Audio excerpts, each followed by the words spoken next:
할렐루야, 사랑하는 성도 여러분, 7월 20일 화요일 아침 아까베 시간에 돌아왔습니다. 오늘은 이사야 44장 21절에서 45장 7절의 말씀으로 함께 은혜를 나누고자 합니다. 자, 오늘도 말씀으로 함께 힘있게 하루를 시작하는 저와 여러분 되었으면 좋겠습니다. 계속해서 우리가 이사야 말씀 묵상할 때 여러분 꼭 잊어서는 안 될 것은 앞에 있는 내용과 자꾸 연결하여서 이 말씀을 묵상을 하셔야 됩니다. 그래야만 정확한 말씀을 이해할 수가 있어요. 어제 우리가 말씀을 살펴보았던 것 중에 44장 18절 말씀을 제가 읽어드리도록 하겠습니다. 그들이 알지도 못하고 깨닫지 못함은 그들의 눈이 가려서 보지 못하며 그들의 마음이 어두워서 깨닫지 못함이니라. 하나님이 계속해서 말하는 게 뭐죠? 이사야 선지자를 통하여서 그들이 자꾸 현실적인 것에 마음이 빼앗기고 눈이 고정되어 있다 보니까 하나님의 나라와 의를 추구하는 것을 잊어버리고 깨닫지도 못하고 보지도 못하는 상황이 되어버렸다라는 것입니다.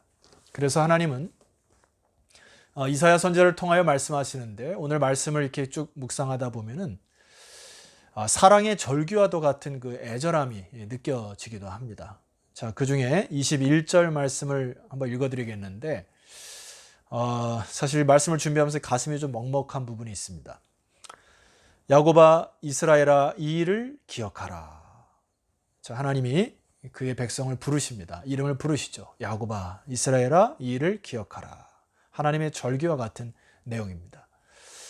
너는 내 종이니라. 내가 너를 지었으니 너는 내 종이니라 하고 두 번이나 반복하세요. 너는 내 종이라고. 제가 주일날 말씀드렸지 않습니까? 저는 하나님과의 친밀감의 관계를 저는 개인적으로 하나님은 나의 인생의 주인이시다. 이게 저의 신앙 고백이죠. 그런데 여기 뒤에 말씀 보면은 이스라엘아 너는 나에게 잊혀지지 아니하리라. 여러분 이 부분인데요. 너는 나에게 잊혀지지 아니하리라. 이게 여러분 어떻게 들려집니까? 우리가 보통 사랑하는 연인에게 표현할 때 당신 없이는 못 산다. 당신 없이 못 살기 때문에 평생 동안 같이 삽시다. 그게 결혼의 시작 아닙니까? 이게 하나님이 우리를 사랑하시는데 너는 나에게 잊혀지지 아니하는 존재다. 여러분 하나님이 한번 기억하시고 우리를 사랑하신다면 끝까지 사랑하시는 분이시기 때문에 이 표현을 하신 것 같아요. 너는 나의 전부니라. 얼마나 이게 과분한 은혜요, 과분한 사랑입니까? 그런데 하나님이 이제 그 사랑하는 사람 위해서 선물을 주시는데 그 선물이 뭐죠? 인간에게 있어서 가장 큰 선물 중에 하나는 우리가 죄의 무게와 죄의 짐을 지고 가는 것을 해결해 주시는 것이죠. 자, 22절 말씀 보니까 내가 내 허물을 빽빽한 구름같이 내 죄를 안개같이 없이 하였으니 너는 내게로 돌아오라. 내가 너를 구속하였음이니라. 먼저는 이들의 죄를 사하여 주시는 권세가 하나님 있기 때문에 죄를 없애주심으로 죄의 무게를 사해 주시는 것과 동시에 죄가 있는 상태로는 우리가 주님께 나아갈 수가 없습니다. 그래서 하나님이 이 죄를 없이 하셔서 직접 하나님께 나와 그분의 품에 안겨 하나님과 교제하는 예수 그리스도를 통하여서 단번에 그 장벽들을 허물으셨던 하나님. 그래서 우리로 하여금 진정한 교제를 원하시는 이 귀한 선물을 우리에게 주셨다 저는 확신합니다. 그리하면서 우리에게 눈을 돌리라고 하는 것이죠. 계속해서 이 부분을 이야기하십니다. 24절 말씀 보십시다. 내 구속자여 모태에서 너를 지은 나 여호와가 이같이 말하노라. 나는 만물을 지은 여호와라. 홀로 하늘을 폈으며 나와 함께한 자 없이 땅을 펼쳤고.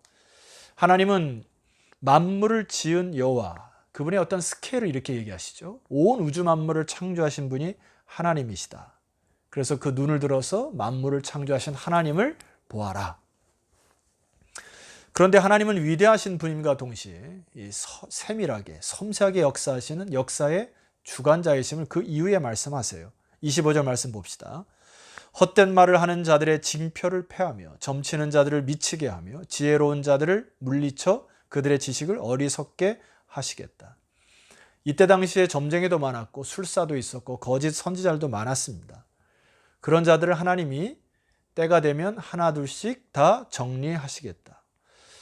여러분, 오늘날 저는 뭐 드라마를 좋아하는 스타일은 아닙니다만은 가끔 뉴스를 보면은 우리 사회에 무속인이라든지 또 점술가라든지 오늘 요즘에 많이 사용되는 단어가 만신이라는 단어를 사용해서 아마 영화도 나온 것으로 제가 기억하는데, 자꾸 이런 것들을 통하여 문화를 통하여서 우리에게 사주나 궁합이나 점이나 미신을 믿게 하는 풍토가 조성되는 것을 경계하셔야 됩니다. 왜냐하면 하나님은 그런 것들을 다 폐하실 것이라고 말씀하셨기 때문에. 그리고 동시에 26절 말씀 보면 하나님이 구체적으로 역사하시겠다고 이렇게 말씀하십니다. 여러분 26절 말씀 보세요. 그의 종의 말을 세워주며 하나님이 그의 사자들의 계획을 성취하게 하시며, 하나님의 택함을 받은 선지자들을 보내셔서 그들의 말이 땅에 떨어지지 않게 다 세워주시고 성취하게 하실 것이다. 예루살렘에 대하여는 이르기를 거기에 사람이 살리라 하며, 유다 성읍들에 대하여는 중건될 것이라 내가 황폐한 것들을 복구시키리라 하며, 그들 눈에 보기에는 예루살렘 성이 때로는 몰락하기도 하고 유다 성읍이 폐하여지기도 하지만은 미래에 다시 사람을 살게 하실 이도 여호와시고 그 성읍을 복구하실 것도 재건하실 것도 하나님이심을 기억하라는 것이죠. 자, 27절. 기품에 대하여는 이르기를, 여러분이 기품이란 단어는 무엇입니까? 그 다음 말씀을 보면 우리가 유추할 수가 있는데, 기품에 대하여는 이르기를 마르라 내가 내 강물들을 마르게 하리라 하며. 자, 여기 기품을 자랑하는 것이 무엇이죠? 홍해와 요단강이죠. 우리 인간의 눈으로 볼 때는 사실 그것이 불가능하게 보입니다. 백성들이 그것을 바다를 통과하여서 그것을 통과할 것을 누가 알았겠어요? 그런데 하나님이 한번 명령하시니까 마르게 하라 하니까 불가능을 가능케 하시는 하나님을 보라고 하는 것이죠. 자, 28절 말씀 보면은 고레스에 대하여 이르기를, 또 하나님은 한 인물을 세우셨다는 것입니다. 내 목자라 그가 나의 모든 기쁨을 성취하리라 하며, 예루살렘에 대하여 이르기를 중건되리라 하며 성전에 대하여는 내 기초가 놓아지리라 하는 자니라. 그래서 오늘 45장 1절의 말씀 보니까 이 말씀을 주목하셔야 됩니다. 여호와께서 그의 기름 부음을 받은 고레스에게 이같이 말씀하시되, 하나님은 하나님의 나라를 세우기 위하여 이방의 왕도 사용하셨는데, 정확하게 이 고레스가 태어나기 전에 150년 정도 전에 이사야 선지자가 정확한 이름과 사람을 예언하는 것입니다. 참 놀랍죠. 그래서 하나님이 그에게 기름을 부어 하나님의 역사를 일으키고 또 어둠을 물리치겠다고 하는 것. 그런데 놀라운 것은 말입니다. 1절 하반절에 보니까 내가 그의 오른손을 붙들고 그 앞에 열국을 항복하게 하며 내가 왕들의 허리를 풀어 그 앞에 문들을 열고 성문들이 닫히지 못하게 하리라. 실제적으로 이 페르시아 군대가 바벨론을 쳐들어갔을 때 모든 성들의 빗장이 열려졌던 역사적인 증거 자료나 기술들이 기록되어 있는 책들이 있습니다. 2절 말씀 보세요. 내가 너보다 앞서가서 험한 곳을 평탄하게 하며 논문을 쳐서 부수며 쇠빗장을 꺾고, 이것은 전쟁의 내용입니다. 내게 흑암 중에 보화와 은밀한 곳에 숨은 재물을 주어 내 이름을 부르는 자가 나 여호와 이스라엘의 하나님인 줄 네가 알게 하리라. 하나님이 고레스 왕을 통하여 우리에게 두 가지로 말씀하십니다. 내가 너보다 앞서가서 모든 것을 다 이루겠다. 그러니 우리의 눈에 보이는 상황과 환경이 다가 아니라는 것입니다. 지금 눈에는 페르시아가 아주 작은 나라였어요. 그 사람들이 볼 때는 그 나라가 이렇게 바벨론을 무너뜨릴지 거의 아무도 예측을 못한 상황입니다. 그러나 그 상황 속에서 작은 믿음이라도 하나님의 역사를 보는 순간에 비로소 그 역사를 주관하시는 하나님의 크심을 발견할 것이다. 3절 하반절에 보니까 3절 말씀 이렇게 되어 있습니다. 하반절에 나 여호와 이스라엘 하나님인 줄 네가 알게 하리라. 궁극적으로는 이 모든 역사를 통하여 하나님이 우리의 하나님이심을 알게 하시겠다. 그래서 내가 너를 지명하여 불러낸 이가 나 하나님이고 너를 통하여 이제 증인을 삼으시려고 하는 이도 나 하나님이라고 하는 것들을 이 고레스의 사건을 통하여 주께서 말씀하십니다. 성도 여러분, 그래서 이제 하나님은 이사야 선지자를 통해서 이렇게 이야기를 합니다. 6절과 7절은 여러분 아멘으로 좀 화답하셨으면 좋겠는데 6절입니다. 해 뜨는 곳에서든지 해가 지는 곳에서든지 나밖에는 다른 이가 없는 줄을 알게 하리라. 나는 여호와라. 다른 이가 없느니라. 여러분, 주님의 사랑이 느껴지십니까? 날이 시작하고 날이 지고 한 해가 시작하고 한 해가 가고, 이제 이런 뜻인데, 우리가 아침에 눈을 뜨고 또 저녁에 눈을 감고 이 모든 것들이 시간의 처음과 마지막을 이야기하죠. 한 해가 시작하고 한 해가 마감하는 것도 그 표현이죠. 그러니까 하나님은 시간의 주관자라는 것입니다. 해가 뜨는 곳에서 해가 지는 곳까지. 이것은 또 다른 표현으로 하면 장소적인 것이죠. 저 멀리 동해에서 해가 뜨죠. 그럼 그 뜨는 곳에서부터 저 서쪽에 해가 지는 곳으로 보면 이 온 땅의 주인이 하나님이심을 고백하라는 것입니다. 여러분, 이것이 놀라운 우리의 신앙 고백이 되셔야 되죠.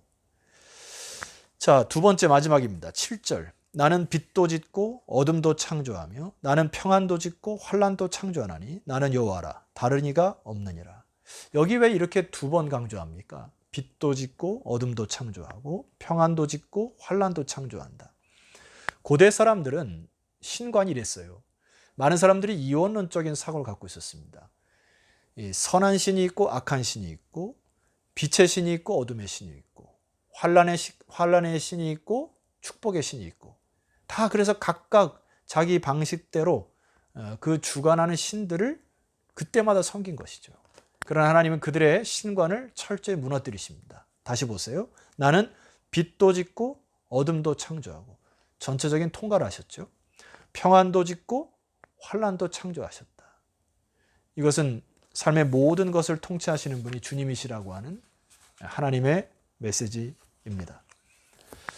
성도는 우리가 삶을 살아보면 빛과 같은 시절도 있고 어둠의 시절도 있고, 고난의 시기도 있고 또 행복의 시기도 있고, 골짜기를 지나가는 시간도 있고 또 산 등성이로 올라가고 정상에 오르는 시기도 있고, 이 모든 것들이 하나님의 섭리 속에 다 조화롭게 하나님이 허락하셨다 믿음으로 고백하십시다. 성도 여러분, 우리가 목회자로서 여러분과 많이 이렇게 만나고 또 여러분의 애환이나 슬픔들을 느끼면 참 가슴이 메어지고 힘듭니다. 그러나 궁극적으로 하나님께서 모든 눈물을, 모든 애통을 이제 하나님의 나라, 영원한 그의 나라에서 다 신원해 주실 것이에요. 여러분의 이 삶의 고통과 애환을 누구보다도 하나님이 더 잘 아실 것입니다. 그래서 때로 눈물 없이 하루하루 못 살아가는 분도 계실 거예요.